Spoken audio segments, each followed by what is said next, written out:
The expression false flag comes from the days when flags were used for identification. For example, when a pirate ship disguised themselves by flying a British flag, they would be described as flying a false flag. Today, the expression is used to describe an event that is designed to appear to be the work of somebody else. For example, in 1946, a group of Arabs set off explosives inside the King David Hotel in Jerusalem. The British quickly realized that the Arabs were Zionists in Arab clothing. In 1967, the USS Liberty was attacked by Arabs in unmarked airplanes. However, the ship did not sink, and the unmarked airplanes were soon identified as part of the Israeli Air Force. In 2001, the Arabs attacked again. Sometimes the Zionists take advantage of naturally occurring events. For example, in 1991, Rodney King was speeding down the highway with a couple of passengers. He led the police on a high-speed chase. When Rodney finally gave up, the police were angry.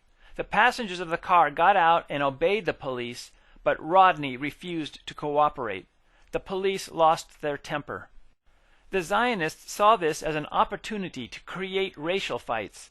They ignored the passengers of the car and fooled tens of millions of Americans into thinking that these policemen were beating Rodney simply because he was black.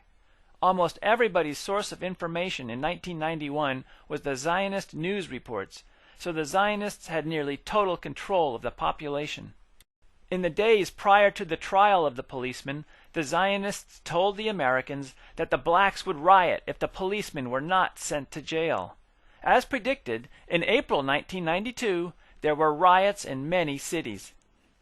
If that same event were to happen today, a lot of us who are familiar with Zionist tactics would be asking, if the black people are angry at white policemen, why would they burn Frederick's of Hollywood, which is an underwear store? And why would they burn their own neighborhood? Today, a lot of us would be looking at which buildings were burned, who received insurance money, and who was benefiting in other ways. The lesson to learn is that Zionists frequently try to trick us into fighting with one another. However, it is the Zionists who are the world's primary enemies.